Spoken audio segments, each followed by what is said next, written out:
know there's pain. Why do you lock yourself up in these chains? You've got no one to blame for your unhappiness. You got yourself into your own penislessness, letting your worries pass you by. Is it really fair to feel this way inside? Someday somebody's gonna make you wanna turn around and say goodbye. Till then, baby, are you gonna let him hold you down and make you cry? Don't you know things can change, things can go your way if you hold on for one more day. Wolverine's gay. Hold on for one more day.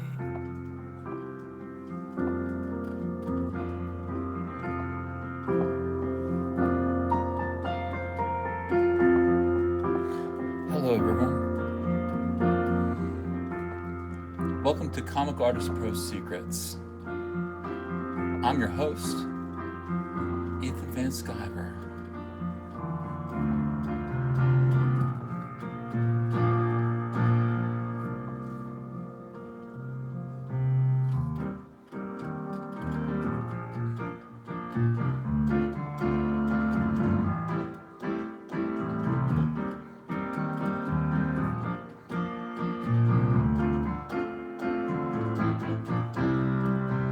Nobody gonna break my stride, nobody gonna slow me down.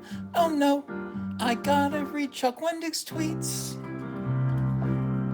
Chuck Wendig's tweets. Chuck Wendig's tweets. I gotta read Chuck Wendig's tweets.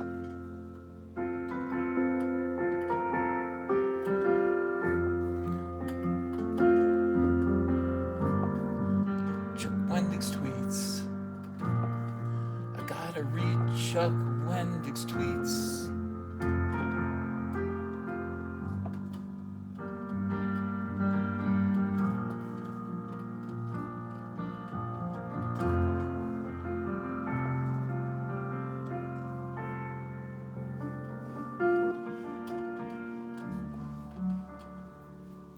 Waiting for some people to get in here.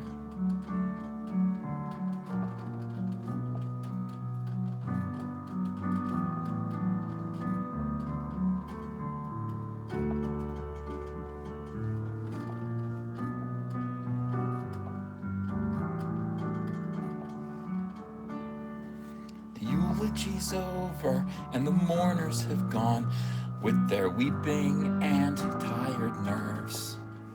Oops. Stop staring at the TIE fighter and pay attention. I didn't know you, but when a funeral's on, I come for the hors d'oeuvres. I don't know if you're in heaven now, looking down on us today. But if ghosts are real and you are here, there's something I want to say. That you look sexy in your coffin. You look like Sarah McLachlan. You look sexy in your coffin and rest in peace.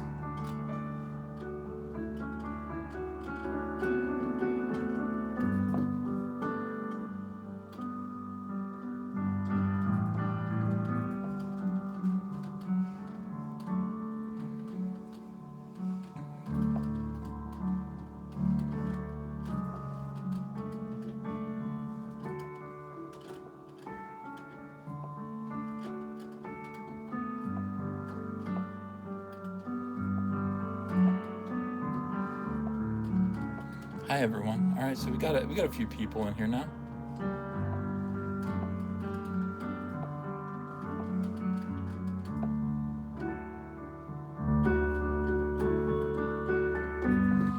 Nobody told me when I was a kid it's no big deal. but I wish they did. Wolverine is gay.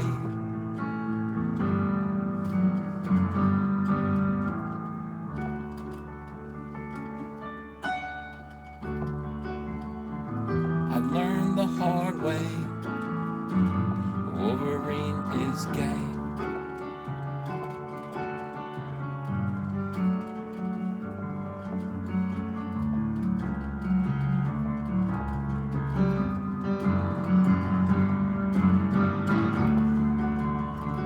Wolverine is gay.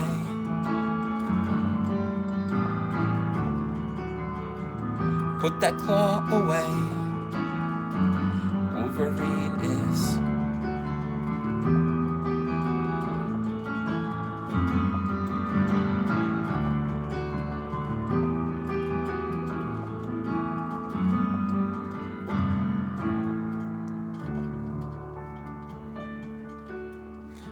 I'm gonna change the lyrics to Iceman. Let me see if it works. Bobby Drake is gay.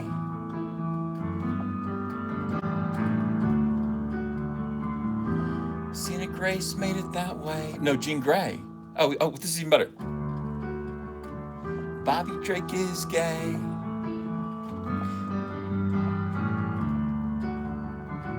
Thanks to Jean Grey.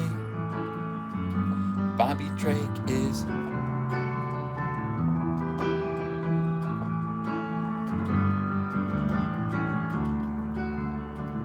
Thanks to Jean Grey. But honestly, today was going to be a day where I was going to give you guys a lecture about inspiration, about feeling inspired, about being motivated, about realizing. Oh, should I put on headphones? I put on headphones. Dun, dun, dun, dun, dun, dun. Yeah, we're really high tech here. Everybody keeps saying, you know what, you're a big YouTuber now. You're a big YouTube star, Uncle Ethan. Really get your act together, get better equipment. I keep saying it's working just fine, though. You know, why mess with perfection? Right? I mean, okay. How's that? Is that better or is that worse? Better or worse? It's like an eye exam. Better or worse? I think it's probably better. No headphones, no headphones, someone says. Yeah, except when I get a call. When I get a call, everything goes to hell. Oh my God. Now, yeah, hold on a second here. Saving money leads to more coffee, unless you're Starbucks, in which case, yeah, actually it leads to 150 stores closing down, which is too bad. I never went to Starbucks. Never went to Starbucks, and don't really care. But Starbucks is shutting down because they appeased social justice warriors. Never pretend for a minute social justice warriors have a point about anything. It will destroy your business. They do not have a point. They are not correct. They are not just. And just ignore them, or just tell them again. Just say, "Shut the fuck up." You don't have to use that language if you are a spiritual man like I am. But in general, I mean, just find a different way to say it. But do indeed say, "Shut the f up," not in so many words. Otherwise, a big company like Starbucks will go right down the drain, right down the drain. Here we go. Star Wars fans raised $15 million to fund Last Jedi remake. Rian Johnson trolls back. Well, again, this is a hoax. And Rian Johnson's a fool. But we're not going to talk about that today. We'll do another Movie Web article. These guys, of course, at this point, I've said this from the beginning. I started to notice that this website and other websites that I won't name right now, they're all on my garbage tier list. Some people want to know what this is about. Why do you have an envelope with a list of garbage tier, websites like Star Wars news websites? Why? I made a list. That's all. When I started this channel, I began to, I'd say, oh my gosh, well, they really sucked. That really sucked. That article sucked. And I would just go ahead and just add it to the list. And then as I got angry, Movie Web, look at that Movie Web, triple underlined. Movie Web, garbage tier, absolutely garbage tier. And I started to notice that some of these websites were actually writing articles that were aimed right at me. And people thought I was paranoid. People believed. I did. I showed the list. Didn't you see it? You want me to read the list? BuzzFeed, Collider, Comic Book Resources, Newsarama, Mashable, Complex, EW, Thrill List, Nerd Infinite, Bleeding Cool. Bleeding Cool's a big one. HuffPo, Wired, Vulture, Cinema Blend, IO9 Gizmodo, Uprocks, Inverse. God, Inverse is horrible, dude. They are horrible. MovieWeb, of course. We're going to talk about MovieWeb again today because they seem to want my attention. SundayExpress.co.uk and Dork Side of the Force, which is the all-time worst out of all of them. Dork Side of the Force actively hates the fans. They hate the fans. So Dork Side of the Force is last on the list, and they're like underlined as though I were, just freaking out. I was, as reading those articles. They actually got to me, and I would just kind of like scribble. I hate Dork Side of the Force. I hate the name Dork Side of the Force. Somebody said add the Nerdist. They're not on here. No, Nerd Infinite is on here. The Nerdist is not there yet. I have not had an encounter with them yet, but I will. I will if I do have an encounter with them. I will add them to the list. Don Draper says, "Don't show porn." I haven't. I haven't shown any porn. I haven't shown any porn. Uh, anyway, MovieWeb. So I started to notice that certain websites, especially MovieWeb, they were deliberately trolling this channel. And there are lots of other Star Wars channels. I want you to understand one thing. I am a new Star Wars channel. I've only been talking about Star Wars since March. But I have rapidly become one of the biggest. Indeed, I might be the biggest anti-SJW Star Wars channel on YouTube right now. I'm trying to think. Alex Becker. I don't know if Alex Becker is considered that. He's pretty big. He's pretty big, but for the most part, this channel is growing rapidly. We're at 64, probably and a half thousand subscribers. We're going to get bigger and bigger and bigger because the audience is enjoying itself, and I'm enjoying you guys. And this is how communities grow. And yeah, huge. Trump would be well. Would Trump be? I think about that. Would the president be proud? Would the president be proud of my YouTube site? I think he would. I think the president would recommend my channel. I think he would say, "You're making Star Wars great again," and I would have to say, "Thank you, Mr. President." All right, we've got MovieWeb again. These guys, for some reason, despite all the other options that they could go after, all these other channels, they go after mine. I don't know if they're fans. I don't know what their problem is, but they always do. And I would read their articles. And then because this is people go, "Oh, you." By the way, I get comments. I do read all the comments in the comments section. I mean, I try to. Lately, I haven't been able to keep up as much, but I do make an effort to read as many of the comments as I can and maybe respond if somebody has a question that I feel like I can answer. And I'm noticing some people who are new to this website or new to this channel, I'm sorry, coming on and saying something like, all you do is read the articles. I could have read the articles myself. Sir, but could you have read the articles with the Elan and verve of Comic Artist Pro Secrets? I don't think you could. Yeah, this channel is basically commenting on the Star Wars media and the way that the Star Wars media is covering for the disaster that is Star Wars Lucasfilm. That is exactly what we're doing. What do we got here? Chat's being weird.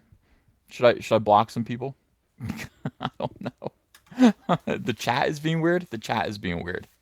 All right. Well, let me know. I'm gonna appoint some of you guys. I will appoint some of you guys moderators, and then you guys can have a little civil war in the chat while I read a Kevin Berwick article. Yeah, the chat seems okay to me. Everybody seems pretty happy. Yeah, there's one or two. I saw anti-Semitic comments. It's like block them and throw them out of here. Throw them out. Don't give them their jackets. Keep their jackets. Throw the anti-Semites out. Keep their jackets. That's what I'm saying. We don't give them their coats back. Mm-mm. Kevin Berwick.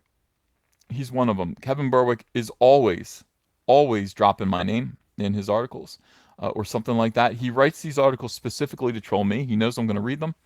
And, most of the time, listen, I try to read the articles before I do them, do articles or do videos about them, but most of the time I don't have time. I mean, I get I'll tell Andrea, I'll say, I'm going downstairs, I'm going to make a video. And I know what the topic is going to be. And all of the Star Wars Garbage Tier articles or websites are writing about the one subject. I'll just choose one. If I choose MovieWeb's version of the article, usually I will choose MovieWeb because they put a slight spin on it. It's like they'll put a little bit of a more interesting spin on the topic than something like Inverse will. So I'll go ahead and click MovieWeb, and I'll be halfway through the article when I realize they're trolling me. So hello, hi John Bray. Hello to China. Right back at you from South Jersey, United States. Um, yeah, he did it again. Somebody alerted me to this time. Now everybody's getting wary about Kevin Berwick and MovieWeb, and people just kind of say, "Hey, he did it again." So we'll do this again. We'll pretend that we don't know, and we'll just uh, Lucasfilm will be more selective with future Star Wars movies. This is yeah. All right. I feel like this is a duplicate of an article he already wrote. He already wrote this. By the way, Kevin Berwick is on Twitter. Somebody found him on Twitter. He has not tweeted since May. So I don't know. I would like to meet him. I'd like to find out a little bit about him, but he's not available really on social media, and I think I don't know. He's probably just not really a Twitter guy. It's been one hell of a week for Lucasfilm after it was rumored that they were halting the development of several Star Wars spin offs. Sources close to the matter told news outlets yesterday that those rumors were fake news, and that everything is still going full steam ahead, even noting that there's even more projects that we don't even know about yet. Jesus God. Now there's a new report that's come in and states that Lucasfilm are licking their wounds, quote unquote. I did see that article, licking their wounds. I saw that article and I thought about reading it. It was, I think, was it Vanity Fair? It was something like that. And I was thinking, am I going to read about licking their wounds? Uh, no, I'm not going to. Too many. I don't know. It just seems like too many sexist jokes are going to come of that. I'm not going to make them, and plan to take a different. This channel's clean. I was listening to myself. I listened to my Chuck Wendig live chat where I was reading his ridiculous 28 tweet tirade about remaking The Last Jedi, and I said, you know what? This channel's really wholesome. I will say that. That's not how I felt. Uh, that isn't how I felt when I was reading the article. I didn't, or all of his tweets. That's not how I felt. I did not feel wholesome. I felt like I felt pretty gross while I was reading all those tweets. But then I listened to it back. I said, "This channel's wholesome. We don't make disgusting jokes like that. We don't talk about licking things, and we don't talk about licking butter. It is you can your children could listen to this channel, and it is okay. I mean, and some people are telling me, my 14-year-old daughter listens. We all look forward to it. That's great. Thumbnail today. If you can see, by the way, people are bringing up the thumbnail. It is. Uh, Let me tell you something. We have some talent in this audience. We definitely have talent in this audience. I'm very, very impressed with you guys. And when you guys do Cyberfrog, people do Cyberfrog like fan art, and they send it to me on Twitter, and I always retweet it. I'm always really, really happy about it. But I met this one artist named Jeremy Fine on Twitter, and he does great caricatures. He did a great caricature of me. Of course, when he draws people ordinarily, he seems to leave off the nose. That's not possible with your Uncle Ethan. My face is just a watermelon with a nose on it. That is pale. A pale watermelon with a nose on it. So he actually had to draw my nose. But he did do a nice caricature of me. It looked very, very good. And then he's just doing the caricatures of all of our enemies.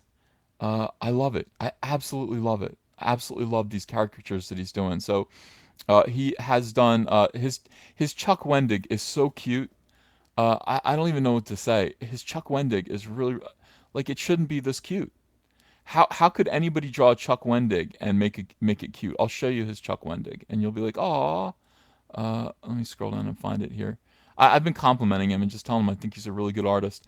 And I asked him. I said, "Hey, could I use this? Could I use your caricature of Kathleen Kennedy and Ryan Johnson?" He said, "I'd be honored." I said, "I'll credit you," and yeah, of course. So we've got let's see, we've got SJW stalker and harasser Tim Doyle. He is sucking on his fudge sickle, and yeah, he's wearing his green. Well, he's got a picture of himself like this. Okay, this right here is Scott Mendelson. That is the Scott Mendelson glare. The look. Love it. Obviously, this is me. Okay, you'll notice no nose, no nose, no nose, no nose, nose, nose. It's unavoidable. It is unavoidable. Chuck Wendig. Look how cute Chuck Wendig looks there. Look how cute Chuck Wendig looks. This is Jeremy Fine. This is Jeremy Fine. And I think he was too nice to me. I was hoping to get something a little bit more esoteric, but this looks like a photograph of me. Yeah, Tim Doyle. Uh, I can't. Oh my God. Yeah, this guy could design for Funko Pop. It would be nice if he drew Soy Mouth on Chuck Wendig. I do agree, but that looks exactly like him, and it's just darling. It's just darling. And then of course, Ryan Johnson's perfectly circular head. Absolutely wonderful. These do look photographic. They do look photographic. Um, Wendigo. Yeah, Wendy he pops. I don't know if he's seen these. I don't know if he's actually seen these. It took me a while to understand who this was because I didn't think he was going to draw Scott Mendelson. But he did draw Scott Mendelson. I love his crossed eyes. It's just great. It's wonderful. So where's KK? So KK is in the he did do her. Hold on a second. Let me find. Oh, here it is. Okay, so this is the thumbnail. I couldn't believe it when he drew Kathleen Kennedy. I was like, oh my God, that is phenomenal. That is phenomenal.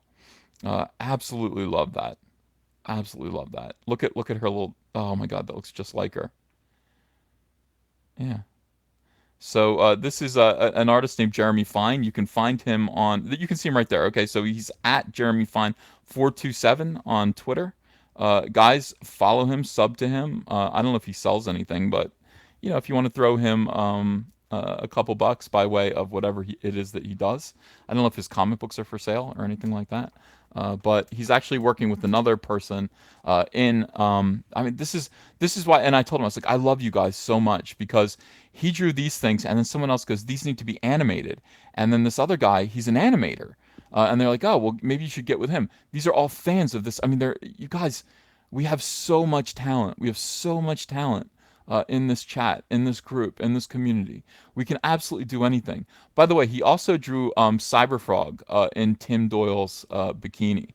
I don't know. Let me find that. I like the Cyberfrog in Tim Doyle's bikini, if I can find it. I don't think he made that big of a deal about it. I didn't know who he was. I didn't know who he was when he did this. Otherwise, I would have made more of a. I would have advertised this more. Let's scroll back. Oh, here it is. Okay, so this is Cyberfrog. So this is Tim Doyle's version. Like, okay, Jeremy Fine again. Look at this. I mean, that is yeah, that is fantastic. Look at the big feet. Perfect. The perfect animated Cyberfrog. Perfect animated Cyberfrog. Absolutely terrific. So go over there and show this guy some love. I love Cyberfrog and Tim Doyle's mankini there. Yeah, Pablo Hidalgo's next. Jeremy Fine, if you're listening, we need a Pablo Hidalgo without question, and that's definitely got to happen. So, um, all right, let's get back to this. They took the cyber right out of Cyberfrog. I know they gave him the mankini. Cyberfrog. See, well, I mean, you can see on Cyberfrog's face there, he is impervious to soy. He's like, "What is this? I don't want to do this. I don't want to wear this. I don't want to wear this." Okay. According to the Hollywood Reporter, that's what it was. It was the Hollywood Reporter with the licking the wounds. Lucasfilm isn't slowing down at all when it comes to Star Wars. However, they are being more selective with what will get the green light, and the studio, along with President Kathleen Kennedy, are currently regrouping. This is what I heard. Now, I do have people around who are feeding me information. Lucasfilm, you have moles, and they're reporting straight to me at Comic Artist Pro Secrets. Um, and they're telling me that yeah, they're meeting, they're furious, they're trying to fix what's going on. They're angry about everything, they're concerned about it. uh Petra says, Uncle E, why is this? Why is Christy Winter's notification on your screen? Oh, because I was following her whole battle with Bering, and I subscribed to her to see if she was going to respond to anything Bering posted about her, and then I realized that she's kind of toxic, but I haven't unsubscribed to her yet. Sorry about that. I kind of watch well, I used to watch everybody. I watch all kinds of Twitter channels or YouTube channels. Uh, okay, so underperformed at the box office. The source went on to reiterate that they are still making the spin-off movies. The source explains. Uh, it doesn't mean movie web Star Wars spin-offs don't happen. It just means they're trying to figure out how to make and market them differently. How about not making them? How about not marketing them? How about just yeah? How about just stopping? How about my suggestion was just to fire everyone and then just start over again. Just fire everyone and start over. The making and marketing of Star Wars spin off films in the future is going to be crucial in deciding what is a success and what is a loss. Yeah. With that being said, the report also says that although Boba Fett is still in development, it's already being reconfigured. How weird is that? What do you mean? Why does it need to be reconfigured? Why would the Boba Fett movie need to be reconfigured because of the failure of Solo? What is up with that? Yeah. You guys are talking about Bering. I love Bering. I think he's hilarious too. I like when he talks about fisty splinters. It cracks me up. I didn't realize that was a serious thing. I thought that was a friendly argument. It was not friendly at all. Yeah, that's very weird. All right. So now that they've watched a movie about one of the most famous characters in history, pretty much Tank, Lucasfilm is looking to rethink their approach to the Boba Fett movie, which seems wise. I don't. Again, what were they gonna? Was it gonna be a soy movie? Were they gonna do a soy-based Boba Fett movie? Are they changing their mind about that? Why? You've got a guy. You've got Mangold. You've got James Mangold doing the movie. I don't understand. Is he soy-based? Why is he soy-based? Why would they? I don't understand any of this. This project will likely be scaled down and is something that Star Wars fans have been talking about for months now. As for the Obi-Wan Kenobi movie, Stephen Daldry was originally in talks to direct the project, but it appears he's no longer working on it. They fired him too. I mean, it is unbelievable how this works. However, that does not mean that the project is dead. It just means that they will also have some regrouping for Obi-Wan as well. Why? God, I need to get in there. My Lucasfilm moles, if you're out there, guys, hit me up. Like, let me know. I mean, I will keep you. Stephanie Janisek says, Ethan, this is all BS. Well, it's movie web, but if I do want to know what's going on over there. I want to know what the. So I'm actually speechless. Hold on, I'm gonna read this through, and my brain is starting to tick. I'm starting to put this together here. Out of all the spin-off projects that have been rumored to be development, the Obi-Wan Kenobi movie has been the most popular among a number of fans, even though Ethan Van Sciver will more than likely disagree. So here it is. I'm no longer reacting to this like it's a surprise. I now am expecting myself to be mentioned in all of these articles all the time, just apropos of nothing. I will, yeah, no. Actually, Kevin Berwick, I do agree. How many times have I said, Kevin Berwick, how many times have I said Obi-Wan Kenobi is the only movie that they're making, that they're planning on making, that they actually should make?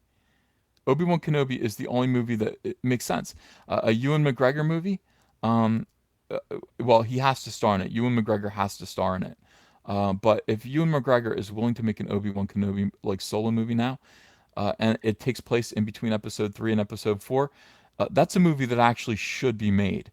Um, it is. I mean, there isn't much left to do. But yeah. So anyway, of course, Kevin Berwick is gonna.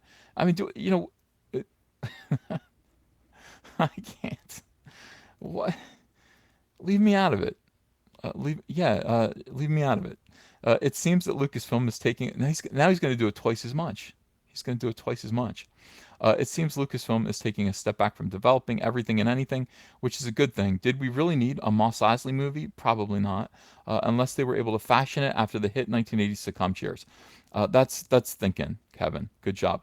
Other rumors of Yoda spin-offs and Lando movies and things are things that might look good on paper, but probably won't bring in the desired effect at the box office, especially with all the other Star Wars projects that are currently, that are currently in the works. While we wait for more information about the new spin-offs, head on over to the Lucasfilm or the Hollywood Reporter for more information about Lucasfilm taking a step back to regroup. Okay. All right, so what does this mean? What does this mean? This article is completely redundant. I think it exists just like MovieWeb, just to troll me. I've already realized that this entire website just exists just to annoy this audience. So that's fine. We don't mind. This article was already written yesterday. It was already saying no. Lucasfilm is taking a step back. At first, 3 days ago, they were saying that all these projects are off the dockets. That they have been wiped clean. The slate has been wiped clean. Everyone has been fired. I don't know how all these people stay quiet.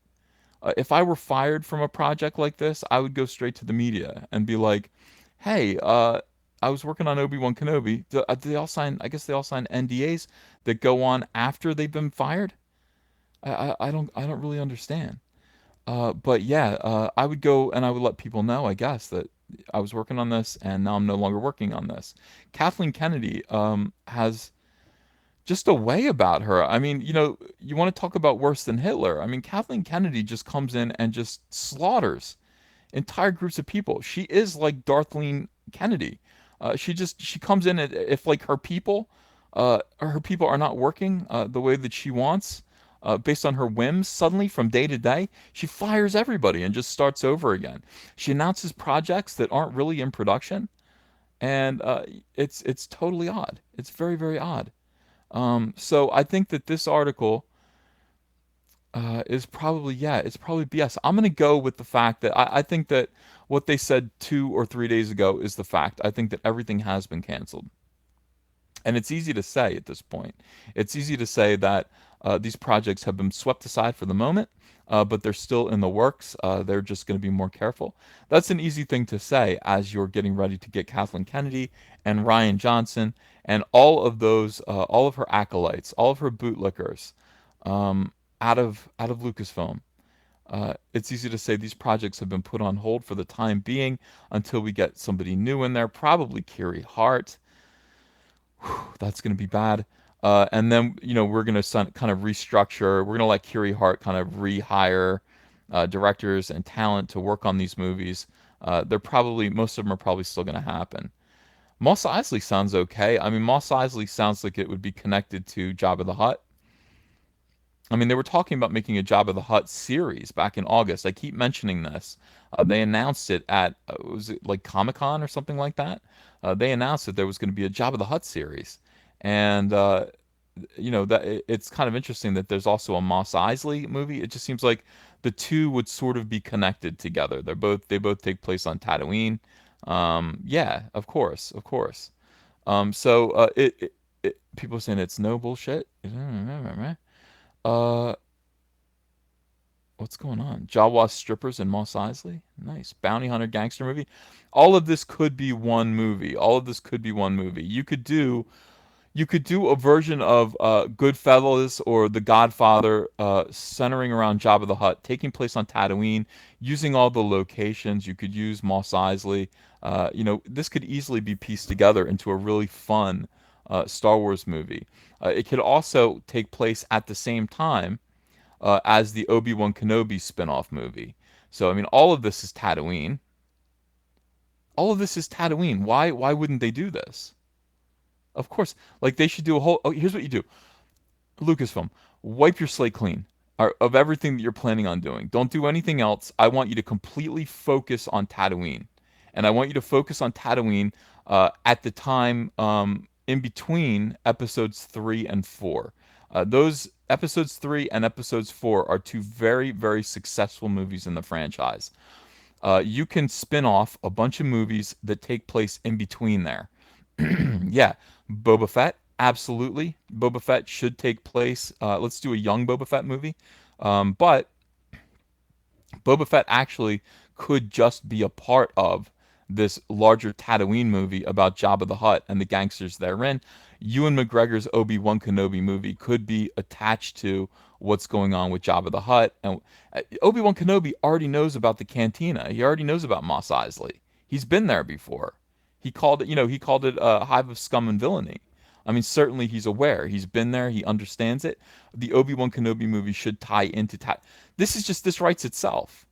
This absolutely just makes complete and total sense. I would love to see that. Look at somebody just said Rancor and Mos Eisley. Yeah, well, let's find out how they captured the Rancor monster. You could actually do that. You could show them capturing Jabba's Rancor. It could be given to Jabba as payment for something. What if Boba Fett brought Jabba the Rancor? Um, Rick M is saying, no, please. No, no, no. This actually, I believe this could work. New trilogy between 3 and 4? No, mini movies. I don't know if it would be a trilogy. It would just be a series of movies that take place in between 3 or 4. People want to live in that time period. The stuff that's now, I mean, Force Awakens, post Force Awakens, it's grimy. Nobody wants to revisit that time period, but we do kind of want to live in between Sith and New Hope. So you've got Ewan McGregor. That's all you need. Darth Vader can be in this, obviously. Mos Eisley can be the center of where a lot of stuff goes down. Han Solo. Hell, you could even use Han. Go ahead and use Alden Ehrenreich for this, just briefly.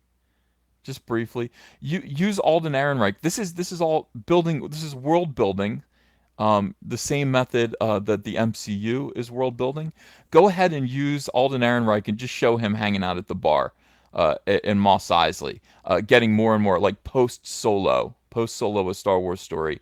Now he's kind of getting more world weary and becoming more of the bitter, hard cynic that he is. We only need to see him for a short period of time. Tie it all together, make it all tie together. And that way you have a nice little compact, deliberate package of films that you're offering to the public that they actually want. And guys, Lucasfilm, if you're listening, I don't know what you're planning on doing, but this is exactly the direction that you should be going in. Stick with what Lucasfilm, what George Lucas had done. Stick with that world. We're not interested in what Rian Johnson's doing. We're not interested. Uncle Owen and Aunt Beru, absolutely, absolutely recast them. And show them. We want to see young Luke Skywalker. Don't you want to see like 12-year-old Luke Skywalker just briefly? I mean, just briefly. Armored Placoderm says, nope, these are bad ideas, Ethan. Armored Placoderm, I challenge you to come up with a better idea that'll actually get Lucasfilm back on its feet again. Because there isn't one. There is. What are you're gonna try? I mean, first of all, they're not gonna do the EU. They're not gonna do it. They're not gonna do it. But I really think. All right, who thinks this is good? If you think it's good, say yes. This train of thought. Nobody's saying yes. Nobody thinks it's good. It's about even. Yes, no, yes, no. You guys don't think this is good. Some of you think it's great. Some of you do not think it's good and do not want to see a series of movies centered around Ewan McGregor's Obi-Wan Kenobi, centered around Mos Eisley and the characters they're in for Star Wars solo films. You don't want to see that. You want to see Knights of the Old Republic instead. Meh, you're saying meh. Well, I mean, look, you're not agreeing to anything. I have no power whatsoever. I just talk about this stuff with you guys. It sounds boring. It sounds boring, they're saying. Suited for TV. Interesting. No. All right. Okay. People are pretty apathetic. Yeah, people are pretty apathetic about this idea. All right, Lucasfilm, don't listen to me. Calling Tusken Raiders sand people is racist. All right, let me read some super chats and regather my thoughts here. I thought I was coming up with something. I thought I was building something. I thought I was building at least 3 movies. I thought I was building 3 movies there for Lucasfilm, but I might not be. I mean, look, the crowd, we are divided. I mean, we definitely have disagreements. No young Luke Skywalker. Why no young Luke Skywalker? Why? Why wouldn't you do that? Of course you should do that. They're going to do that. DJ Stevo, thank you for £2. Nice donation. Panda, thanks for $2. Are there any current comics that you'd suggest? I would say buy anything that Scott Snyder does. I think he's really, really good. And then, whatever Grant Morrison does or is going to do, buy Grant Morrison. Darth Catter, thanks for $5. Just up my Cyberfrog from $50 to $100. Never bought a comic before. So cool to watch you draw it. Never understood comics before your streams. Oh, well, welcome aboard. I'm happy to have you here. Alex G, thanks for $2. SGWs are solutions in search of a problem. Yeah, that's true. Cecil back, thanks for $2. Finally did the Cyberfrog campaign. Can't wait. Thank you, Cecil. Appreciate it. Rax the Hero, thanks for $5. Attention to my fellow manga fans. Hiro Mishima's new manga Eden Zero's first chapter has been read and reviewed on my channel, the only one on YouTube. Anth1984, thanks for $2. Sorry, Cecil and Uncle E was way drunk last night. No, it's fine. We liked it. Human Shrug, thanks for $2. Comics and Troops, thank you for $1.99. New Enlightenment Now, thank you for €5. What do you think of an anti-hero who hunts SJW comic book heroes? Is Cyberfrog or Rainbow Brute up to the task? Well, Cyberfrog would be up to the task, but I don't know. We'll see. It's a pretty good idea. It actually is a pretty good idea. Star Wars Philosophy, thanks for Australian $5. What do you think of Disney going back on holding the movies? I I think that they're chaotic. I think they're absolutely chaotic, and just this one person, Kathleen Kennedy, is causing this chaos. She's just causing this chaos. It's. They need to get rid of her. Gojirified, thanks for $5. Boba escaped the Sarlacc and goes to Mos Eisley to start to find out where to go to get his revenge. Yeah, that'd be a good old man Boba Fett movie. Well hung and dung. Thank you for £2. A Jabba Fett and Boba Hutt buddy movie could work. Okay. Violent Science, thanks for $2. They need to make a Shadows of the Empire movie. People want that. I don't know if they're going to do that. I don't know if they would. I don't know why. I don't know why they wouldn't just make the books into films. That seems like a good idea to me, but they're clearly not going in that direction. They have a story group, and the story group has they all have egos, and they're going to build their own stories. They're probably none of them want to bow down to Timothy Zahn. Uh, so you know, Timothy B, or I'm sorry, Daniel B. Thanks for Canadian $5. Rest in peace, Vinnie Paul. I drum because of you. Pantera forever. Thanks, Ethan. Well, R.I.P. Mufti, thank you for $2. As cartoon where it won't be taken so seriously. Jeff Pearson, thanks for $1.99. Hey, Uncle E, you're the best. Thank you. Obi-Wan, thanks for $5. They should pull from EU like MCU pull stories from comics, not carbon copy of EU, but only use Timothy Zahn's Star Wars books as source materials. Yeah, I agree. I agree. I think that they'd have much more success if they would do that. A Caustic Soldier, thanks for $5. If it was in my hands, I'd have Luke look, interrupt someone telling the story to some kids, and then tell the real story and restart Young Indy. Restart like Young Indy. Yeah, yeah, yeah. Well, I said that. That's how Solo should have worked. Solo should have been Han Solo, old man Han Solo. Obviously, Harrison Ford. Just doing the opening and the closing. And why couldn't they? Are you telling me Harrison Ford wouldn't do that? Come in and get a big paycheck to just come in and just film for a couple days? 5 minutes, a 5 minute appearance, opening and closing.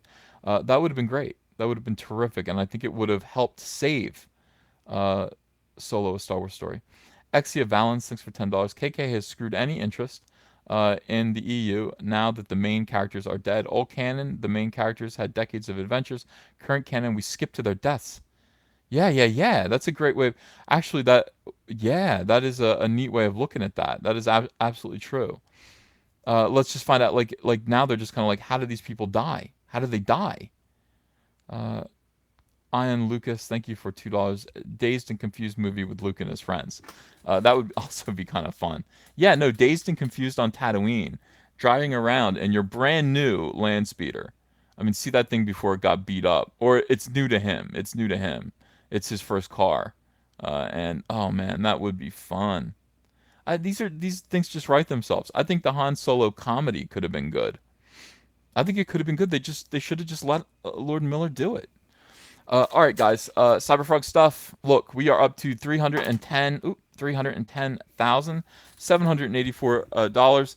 The haters are coming out big time, and at the same time, though, I have to say, other people in comics are being very, very respectful all of a sudden, and saying nice things to me. I mean, there are definitely some weirdos that are never gonna ever come to terms with me, and those are SJWs. I cannot get SJWs to come to the table. I can't. I can't get them to settle down and just go, all right, look, maybe we made a mistake. We're listening to you. No, they don't care. Like, they would rather die broke than listen to a Trump supporting conservative like myself. They'd rather die broke, and that's what's going to happen. I keep pointing out, I spend all this time talking about, what they're doing wrong, and they don't listen. They don't witness our results. They just kind of continue on their path. Hi, baby. How you doing? Um, and I don't get it. So here we are, 310,784. I'm going to extend this campaign another 2 weeks.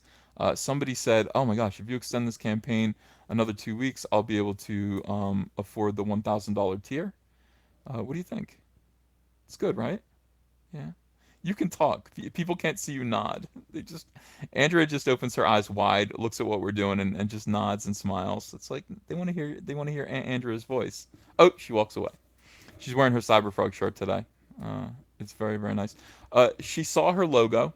She did see her Comic Artist Pro Secrets logo, Andrea edition. What did you think? Did you like it? Did you see it? You saw. Yeah. Yeah. Well, we could make it, we could make it brunette. It goes together. It's just, yeah, it's our image. It's our cartoon image. It's fine with me. It is. You could always color her hair. Somebody could. Anyone in the crowd out there who has access to the Aunt Andrea Comic Artist Pro Secrets guest badge, it's just a picture of a cartoon woman laughing. If you want to color her hair kind of a deep chestnut brown, and then kind of restore that image, clean it up a little bit, like mine is. If you know how to do that, I don't know how to do that, believe it or not. If you know how to do that, that would be really cool. Andrea would appreciate it, and she'd probably sit next to me and broadcast with me. We'd be like Ethan and Ela. What do you think? I don't know. We'd be so good. I don't know. Oh, we're waiting. Oh, you're wearing a little froggy necklace. Oh, you look good. I like the froggy necklace. So Andrea is wearing a Cyberfrog t-shirt and a frog necklace around her neck, and she looks cute. Am I allowed to go outside and do yard work in this? In a Cyberfrog shirt? Yeah. Yeah, I think you can do. It's not like it's, yeah. And we have lots of them. Tear it up. Love you. All right, yeah. So we're gonna see if we can get that done. Uh, Annie A needs to buy more toys for Uncle Ethan. Why? You want me to do toy reviews? She is the Frog Queen. She's definitely the Frog Queen. Yeah. So anyway, this is the thing, guys, and this is what I was thinking about today. I am hearing from a lot of people who are saying to me, after this, are you going to build out? Are you going to build out from here? You're creating enthusiasm, the likes of which we haven't seen, you know, since Image, since the early Image days. Are you gonna take this? Are you gonna build out and have other books? Are you gonna hire other creative people to join you? Are you gonna do this? Are you gonna do that? And I've kind of said, look, I can't promise that right now. My job is to basically just make sure that this comic book is a success, one thing at a time. This book has to come out. It has to be really, really good. It has to come out quickly. It has to come out on time. Everybody has to get their copies in November, and then we can talk about what comes after that. So it's one step at a time. I don't want to get grandiose. This is not. This is. It's a lot of money, but for what we're doing, it's not that much money. It's not like I can start, a company or anything like that.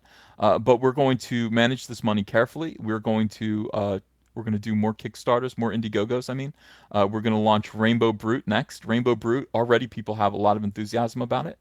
And yeah, we're going to continue to put out great books. Now, from there, I would like to. I'll confess. I would like to expand out. I would like to make a company. I would like to hire great new talent with good ideas. Like I would be very careful. I watch these companies come out, and it's like, hey, we have $2 million in funding, and so we're just going to launch 8 boring titles all at once. We're going to launch 8 boring titles. Nobody wants them. We're going to hope that basically we hope these become movies or TV shows. At least one of them becomes a TV show or a movie, and then all of this was worthwhile. That's not my intention. I mean, my intention, if I were to do this, would be to find you guys. Look, the guy that I just showed you, Jeremy Fine. Find talent like that. Find guys who are really, really good, who are underemployed, underpaid. I don't know if Jeremy's, I don't know what his circumstances are, but just say, do you have a great idea? Do you have a great commercial idea that you would like to come over here and we'll publish it. We'll publish it. We'll pay you to do it. Listen, I'm ambitious. I would like to have a company like Jim Lee had in the 1990s. I would like to get rich off of other people's work. Absolutely. If I could figure out a way to make that possible, make a company that's very profitable to actually employ young talent at higher rates that they could get at Marvel or DC and still make a lot of money for myself, definitely that's the dream. Okay, that is absolutely the dream. To do less work and make more money is the American dream. Yeah, how young? How young? I don't know. Not young. Not teenagers. Maybe I don't know. Just people who are new to comics, who have enthusiasm, people who still believe. Because there are people out there and people in this audience that have a vision. People have a singular vision, and you know, they believe in themselves, and that those people need to be found, located, and uplifted. I believe I can speak to those people. I believe I recognize those people when I see them. I know it. It's like I know that about myself. I've talked to people who I've been inspired by. Young new talent. They have great ideas. Look at Kyle Ritter. Kyle Ritter, from out of the blue, he hasn't done work before. And I find Kyle Ritter. Kyle Ritter comes to me and says, "Hey, I colored one of your Green Lantern pieces, and I just did it for fun. What do you think?" And it's brilliant. And this was like 4 years ago. And I've been feeding him little bits of work here and there, and just watching Kyle Ritter grow. Yeah, just me and God watching Kyle Ritter grow. That is, you know, that's who I would like to be as I get older and older and become more of kind of a senior voice in comics and more of a voice on YouTube, and which is equally as important. I understand. I consider what I'm doing here on YouTube, talking to you guys, to be just as important as drawing comic books. Definitely, I'm reaching more people. That's true. That's sad but true. I'm definitely reaching more people on YouTube than I was drawing Green Lantern. It's a sobering thought. Uh, Piece of George comic series. Yeah, sure. No, I mean, somebody comes up to me and says, I've got this idea for a book and I look at it and I just look at that creator, I look at the art, I look at the voice of this person, and I realize that this person is going to be something and their idea is going somewhere. And it just behooves me at that point to be the person who says, yeah, let me pay you to publish so I can publish that comic and make a little money off of it myself. They don't have that. That industry doesn't exist anymore. It doesn't really exist anymore. It used to exist in the '90s. It doesn't. That opportunity doesn't exist anymore. I would like to be the guy who does that. And yeah, and kind of find myself in sort of a mentor role, encouraging people to grow, building an empire of dreams, building my own empire of dreams that couldn't be co-opted by Kathleen Kennedy. Building an empire based on other people's dreams and my own, founded on my own dreams and built upwards like a skyscraper uh, from other people's ideas as well. I don't know. I don't know. These are just dreams, but these are just ideas. Right now, of course, we are just doing one thing. We're just doing our frog book, and we're hoping this frog book goes somewhere. And this is important because people are seeing this frog book. Let me see if we sold another copy. It's like I am a hot dog salesman. I just want to sell another hot dog. Oh, good, we did. We sold about I don't know four more copies. Yeah. This is the thing. It all starts right here, and I feel like the 20 years that I spent at Marvel and DC were training. I got to work with some of the best talent around as a young person. As a young person, I got to work with Jeff Johns, with Grant Morrison, with lots of other people who helped me along. Lots and lots and lots of talented writers and inkers and colorists. And it was a good 20-year experience. Now I've got this opportunity here. I've got the opportunity to provide that for other people and just to continue on with comics. To As an apprentice chef, I hope to cook the hot dogs, says Dater Chip. Well, oh, we need to get back to that. We do need to get back to that attitude. Somebody wrote a great essay stream.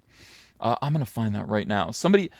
You want to know what Comicsgate is? And the SJWs are gonna say Comicsgate is a bunch of white male dudes who don't want women and POC working in comics.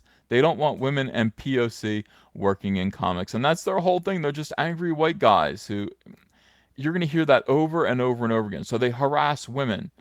That's not at all that isn't at all what Comicsgate is. Comicsgate is a return to this foundation of humility, of understanding that what we are and what we do. All right, let me see here. Let me see if I can find this guy's thread because this guy put it into words much better than I did, and it's so inspiring. It's just absolutely so inspiring. It needs to be read aloud so that you guys understand as well. And people didn't like this. This guy who posted this, people did not respond to this uh, very well. Hold on, let me see here. Oh, here it is. Okay. This guy's name is Aaron Sparrow. I recommend that you follow him on Twitter at Aaron underscore Sparrow. Okay. Uh, Here we go. Ready? Writers, and by the way, this is a thread in the style of he's parodying somebody. An SJW came out and said, "This is my TED talk. I don't know you. I don't have to respond to what the customers think or fans think. I do my own work. I am not your dancing monkey."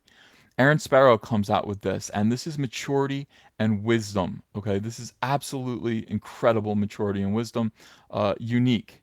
It's unique for its time. And here's Hunter texting me about cars he's working on. All right, here we go. Aaron Sparrow. Writers are not your dancing monkeys.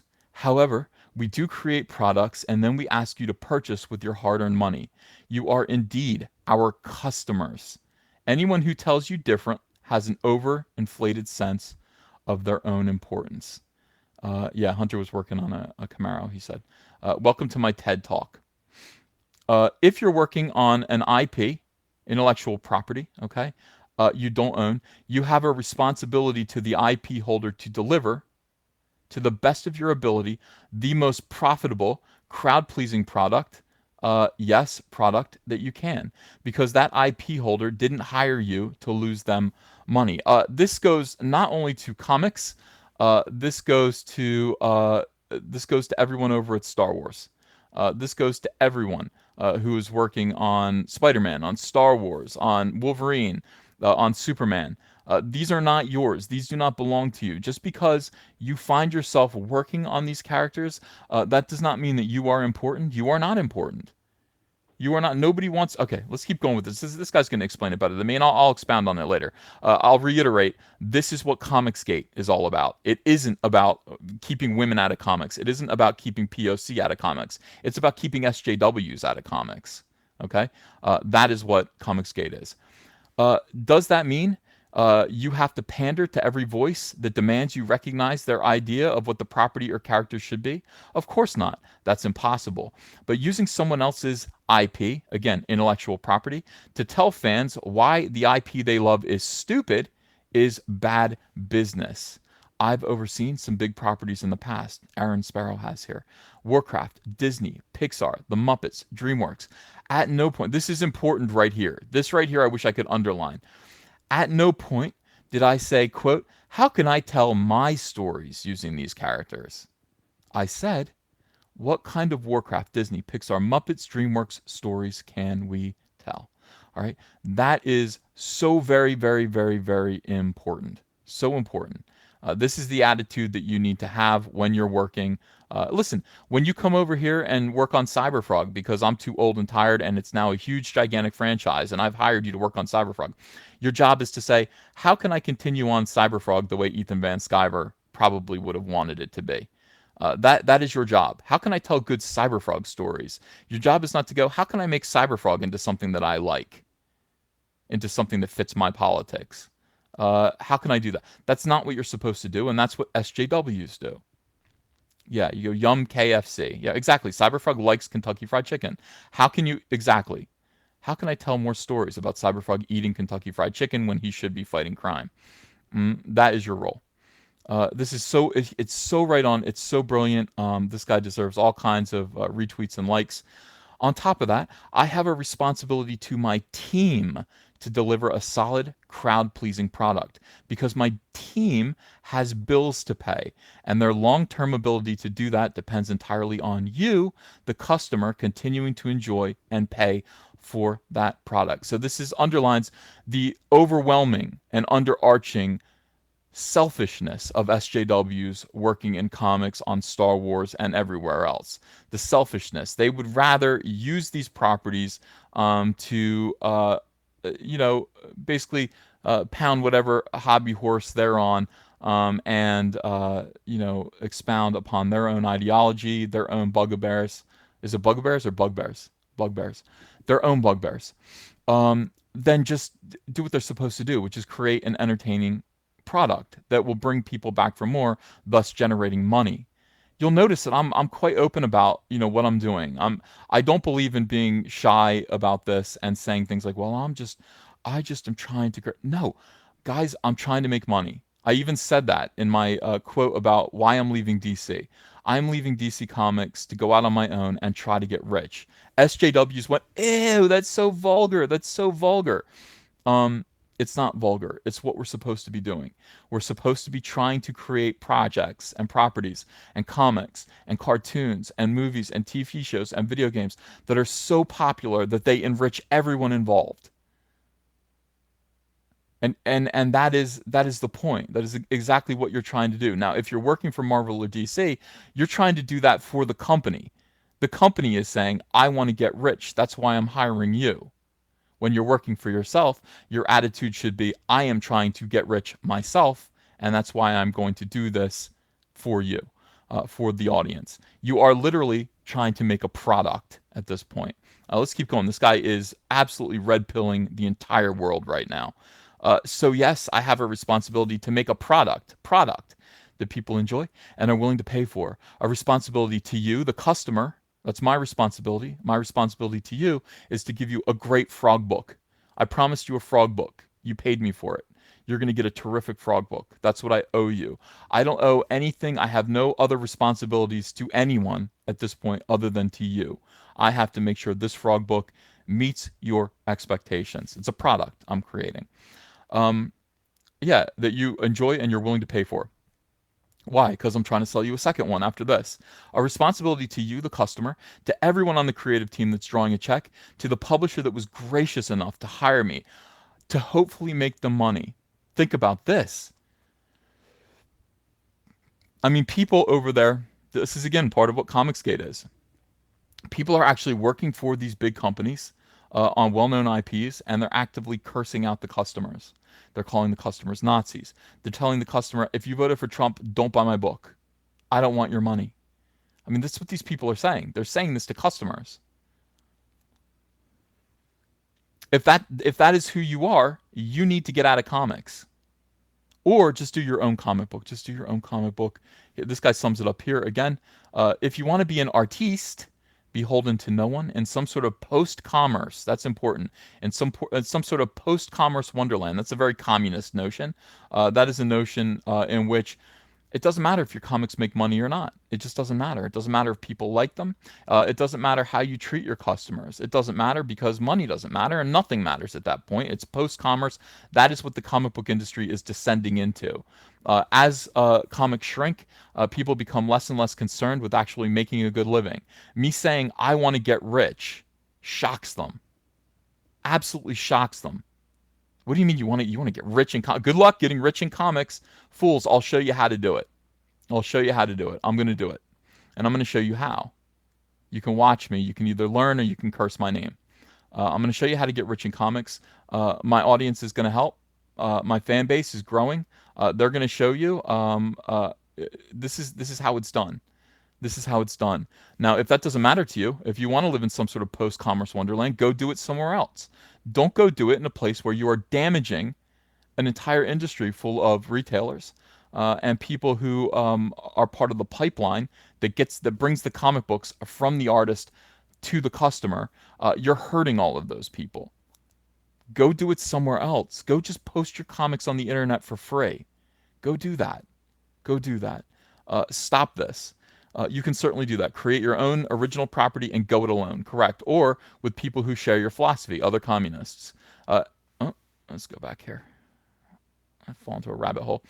But don't stand on the shoulders of the intellectual property you didn't create and abdicate all responsibility to the legacy, the characters, the fan base, and the company that's paying you because you think being a content creator puts you in some sort of rarefied air. Okay? Doing what I do doesn't make me any better than anyone else. I appreciate your respect. I appreciate your kindness. I appreciate your being fans. I get great fan mail from you guys. And a lot of you just call me Uncle Ethan. You tell me you love me and all this. That's wonderful. I'm not better than you. I'm just a dude. I show you. I went live. I showed you my face last night. I'm just, slightly overweight, long nose, a mess, kind of a mess. That's me. I'm not special. I'm no rock star. I'm no movie star.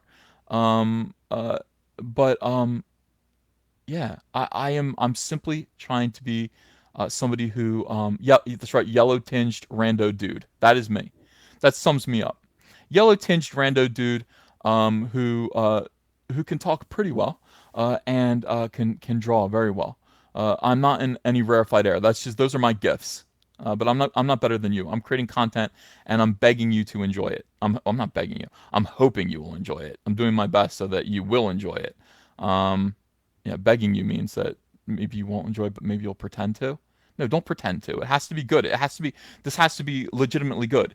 This book has to be really, really good. It has to be undeniably good. Nobody should be able to say that Cyberfrog Blood Honey is not a good book. I will not tolerate that. If it's not a good book, then the second one's going to be tough to get through because this is going to be my best, my very, very best effort. It's going to make you want the second one. That is my responsibility to the legacy of Cyberfrog, which is a character that I created. But listen, I hope to pass on to other creative people. I mean, that is the ultimate goal. I guess the ultimate goal of having a character like Cyberfrog is growing it myself. I planted the seed. I'm growing it. I'm watering it. I'm introducing it to you guys. I'm trying to help him to grow, to grow, to grow until there's more of a demand for it, and I have to hire other people to draw Cyberfrog comics that meet my expectations. Like, this is what a Cyberfrog book feels like. This is what it looks like. This is what it reads like. Now, if you would like to do it, I'll employ you to create more Cyberfrog books than I'm capable of doing with my own two hands. And then that is the ultimate goal, essentially. And then it's their responsibility to stand on the shoulders of me and Cyberfrog and do better books, but in the same spirit. Aaron Sparrow then sums this up with a way that a way of talking that respects the customer. And this is how I speak. This is how I try to conduct myself. And this is how I recommend other people, other creators, conduct themselves. I appreciate every single one of you who has ever spent money on any project I've been involved with. All right? And that, in and of itself, that sentence is very, very important. And by the way, period, not but. Not but. But you guys have to let me know. I appreciate every single one of you who has ever spent money on a project, any project that I've been involved with. That's me as well. I get tweets from you guys showing pictures of old books that I did 10 years ago, books that I Green Lantern books, my Batman Catwoman Trail of a Gun 2-part prestige format series. Thank you for buying those. Thank you for buying those. You bought them as back issues, so a retailer purchased them a long time ago. Thank you for purchasing them from the retailer, letting him know that eventually he got a return on his investment. Thank you so much for buying my comics. Thank you for reading them. Thank you for retweeting them. Thank you for telling me that you enjoyed them, or not. Yeah, tell me you didn't enjoy that one, but you like this one. Whatever, thank you for your support. We may disagree on some things. More important, this is red pill, red pill, red pill. We may have different beliefs. Some of you are so much better looking. Most of you in the chat are better looking than me. Most of you are. I wish I was better looking, but I have the face that I have. But you have allowed me to live the dream, and I love you for it. This honestly, this should be a lesson. This should be a guideline that publishers show to their talent and say, put this in your brain. This is the attitude. This is the attitude that you need to have. Whatever it takes, if you need to be beaten down, beat your ego out of yourself.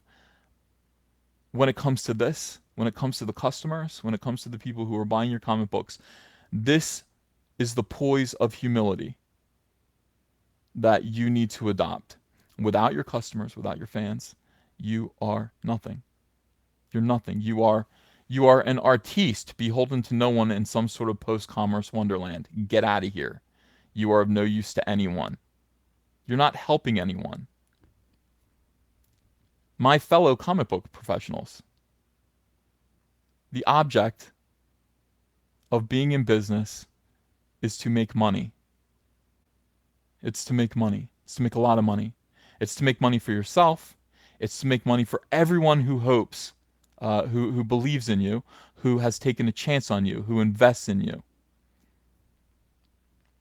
So it's your responsibility to make money for yourself in large sums. It's your responsibility to make your publisher money in large sums. It's your responsibility to make Diamond, your distributor, money in large quantities.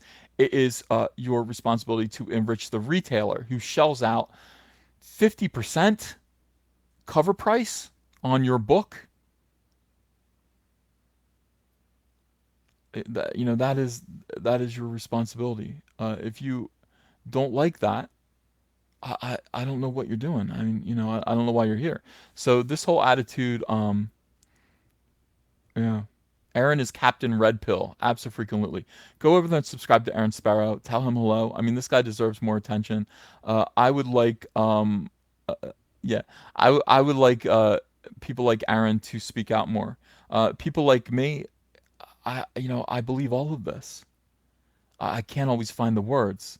I can't always find the words to put it this concisely, this honestly, this straight and direct to the point. We are creating a product here. We're trying to create a crowd-pleasing, solid project delivered on time. Why? Because the team has bills to pay, and their long-term ability to pay the bills depends entirely on these people. Now, would you want your long-term ability to pay your bills depend on SJWs? That would be unwise. They need to leave. I'm not missing super chats, Mojo Hook Barb. I will go back and I'll read them. I'll read them. Don't worry, I will read them. But I want to get out my sermon first. This is my sermon. Um, Find your words through song, Ethan. Oh, God forbid. Heaven forfend, Glenn. I don't know if we should do that. Yeah. So these people, this is what Comicsgate actually is. And when I retweeted this thread, I said so. This is what Comicsgate is. This is what the struggle with Comicsgate actually means. When I speak about Comicsgate, I speak in grandiose terms. I talk about big ideas, concepts, and notions. I do not talk about individuals. Usually, if you want some, come and get it, and I might talk about you. But for the most part, it isn't about individuals that are causing these problems. It's about larger ideas. It's about a philosophy that seems to have gotten lost somewhere with this generation about what comics are, what they're meant to do, what they're for. And we've let in a lot of people who are crowding Twitter, who are crowding social media, who are crowding comic book shelves with unsellable ideas. With unsellable ideas that nobody wants. And that is the problem. This is what Comicsgate is. When we say, what is Comicsgate? Comicsgate is us standing up and saying, comics are dying because of these people. Not these individuals, although I'll give you a list. See this list here? I could do this again with individuals. I'm not going to. That's not what I'm going to do. There are other people that do that. No, it's about ideas. It's about a certain kind of person. It's about a certain thought process that's killing comic books. And it needs to be pointed out. It needs to be shamed. It needs to be eliminated.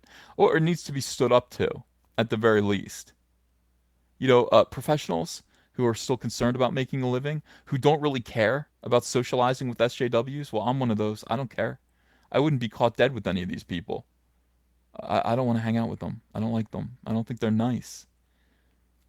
Qualification number one for being my friend is to be nice. These people aren't nice. Brother Ethan's gonna start speaking in tongues.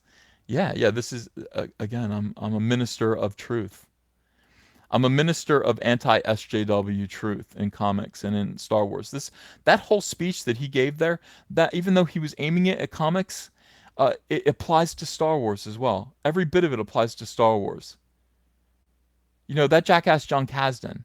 Let me bring up individuals within Lucasfilm. I don't mind doing that. I won't point out individuals in Star Wars too often, or in comics too often. But Lucasfilm is much smaller, so it's much easier to point out who the problems are at Lucasfilm.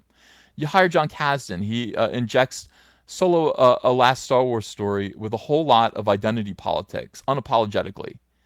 Loses them $80 million. Says, am I an asshole? Yeah, the answer is yes, you are. You are an asshole. And then should I apologize for putting all of this stuff, all these identity politics in this movie that was meant to be enjoyed by everyone? People have to pay for this. This is the main thing. People don't want to pay to hear your stupid ideas. You're forcing people who are paying for a product to have to listen to your street corner gibberish. They don't want to hear it. They don't want to hear it for free. They definitely don't want to pay for it.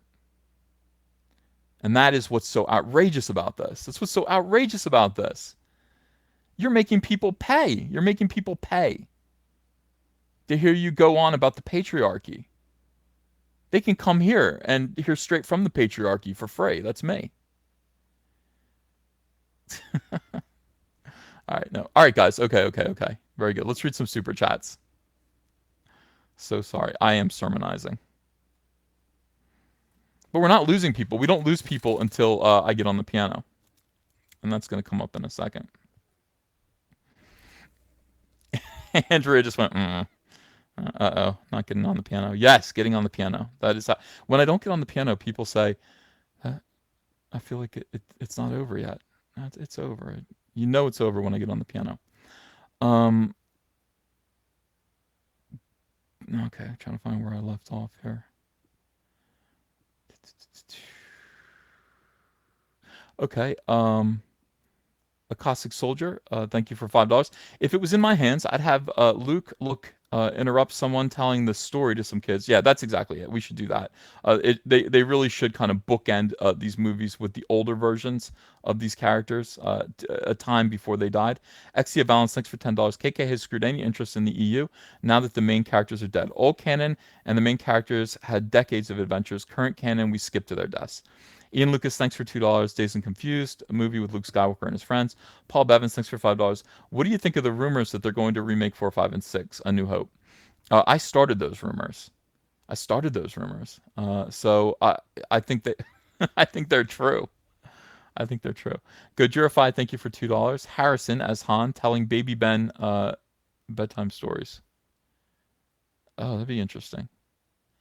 Yeah. Ben Solo. I thought you meant Obi-Wan Kenobi. No, Ben Solo. Yeah.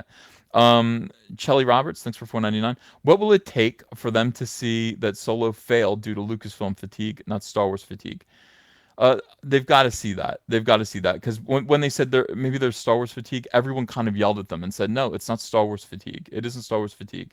It's just the fact that these movies are terrible, and you guys are putting out too many bad movies in a row. Rax the Hero, thanks for $2. Is Cyberfrog your first Sona? Maybe, kinda. Kevin Wilson, thank you for £5. Hi from Scotland. Found your channel last week. Respect for standing up to the SJWs. We'll be supporting Cyberfrog. Maybe I'll get back into comics. I hope so, Kevin. Welcome back.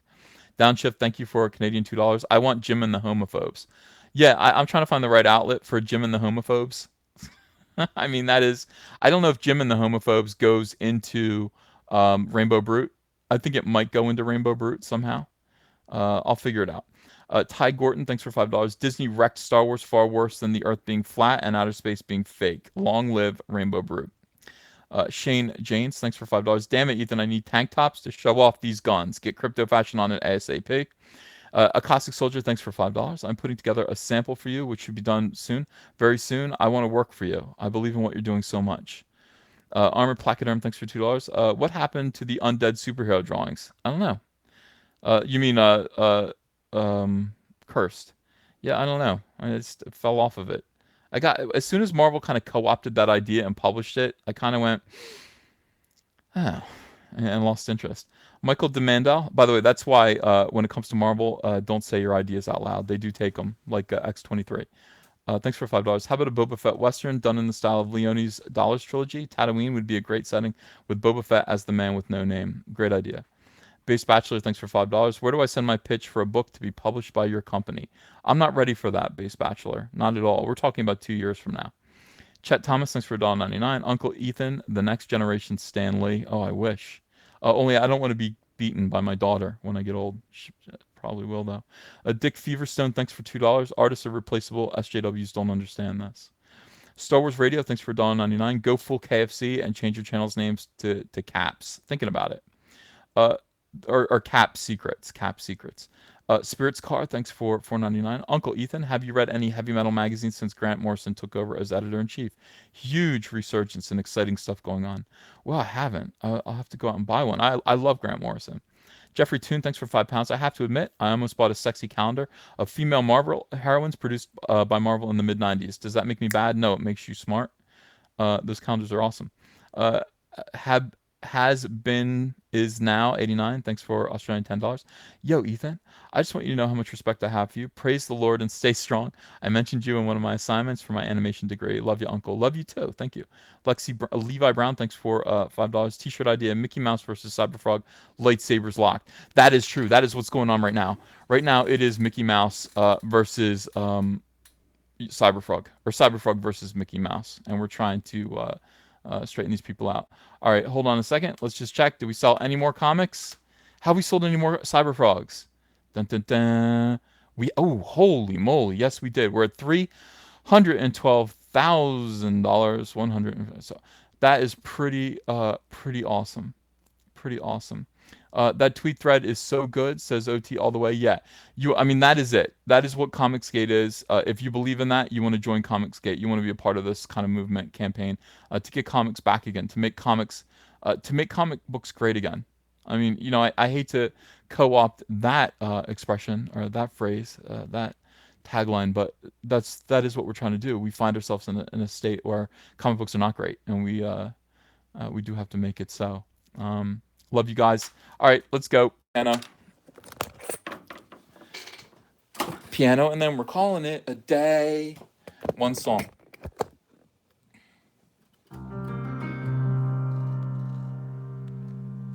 I gotta get back to work. I gotta draw some Cyberfrogs. All right, watch some countdown. My bombshell turret is pretty nice. I took Dwight Eisenhower's advice. It's full of things I like: a stationary bike, powdered milk, Slim Jims, and rice. It's not as if I asked my spouse to excavate beneath our house. She told me it was silly. She said, now come on, really. There's only so much she allows. And it's a shame, because when the bombs are exploding, you'll all be freeloading, but I'm prepared, you see. With a mushroom club limited just in my room, my bomb shelter for me and maybe my cat. What do you think of that?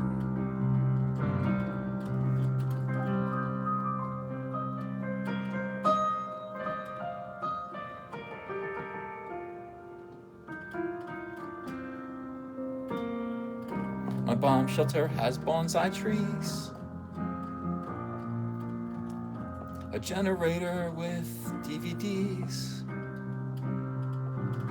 but it's only one man sized, so while you're vaporized, I'll enjoy its amenities,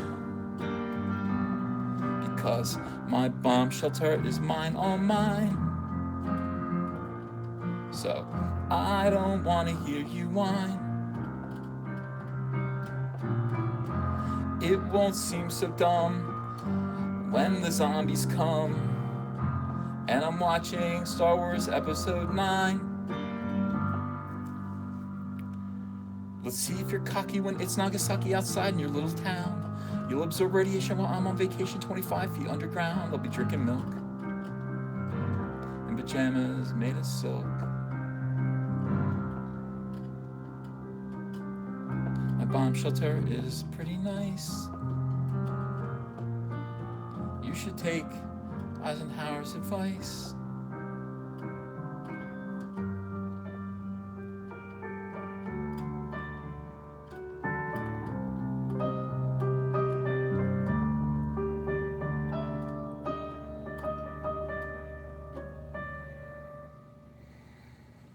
Jump, jump, the Mac Dad'll make ya jump, jump. Daddy Mac will make ya jump, jump. Crisscross will make ya jump, jump. Jump, jump. Mac, that'll make ya jump, jump.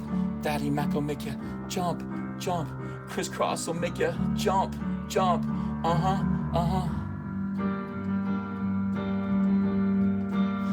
Don't try to compare us to another bad little fad, cause I'm the Mac and I'm bad, giving you something that you never had. I'll make you jump, jump, wiggle and shake your rump, cause I be kicking the flavors that make you wanna jump. How high? Real high, cause I'm just so fly. A young, huggable, lovable type of guy. And everything is to the back with a little slack, cause inside out is wiggity, wiggity, wiggity, wig. I'll come a stomping with something to keep you jumping.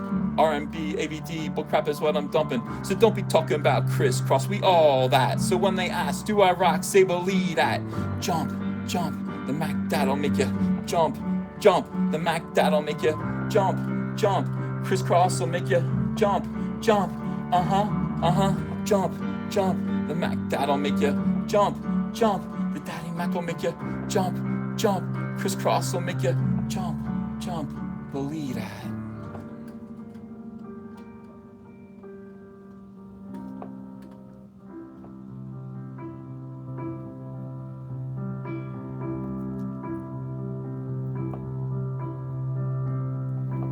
Too legit.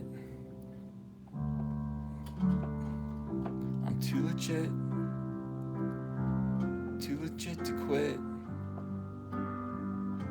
I'm too legit. Too legit to quit.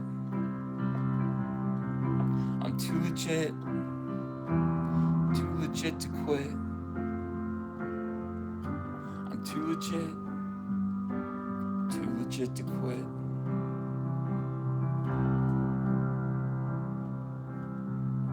Sweat is running all over my chest, but I don't quit, no. I just press harder than I ever did before, going for the dreams that I have in store of my mind. And I know I'm making it, gotta get mine, and you're not taking it away, 'cause Hammer don't play.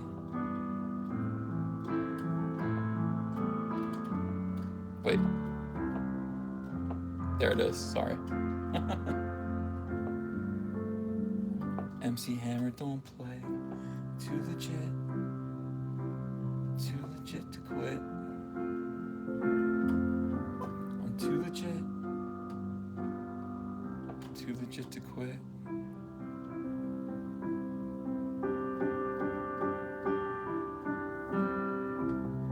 You and I thought we'd fly to Rio for dinner. We must have been smoking dope, but you and me and another 3 friends of yours crashed. George, Mike, and Emily. Now there's nothing to eat except for the meat that once was your friends who lived up the street. And I saved the last piece of George for you, though I gorged on the other 2. I saved the last of George for you, and I saved the last piece of George for you, the kind if you are a Jew. But I saved the last of George for you.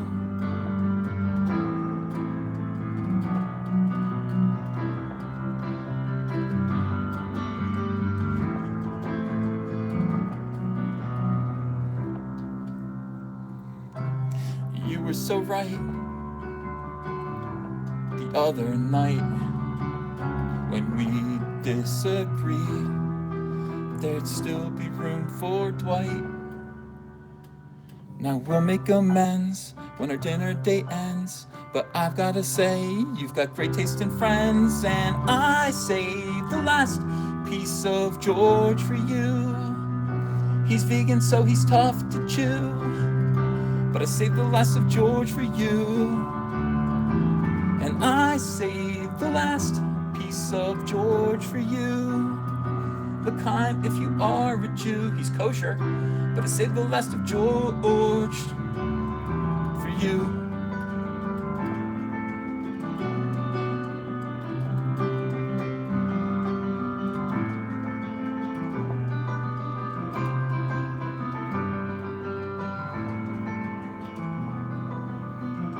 George, don't cry.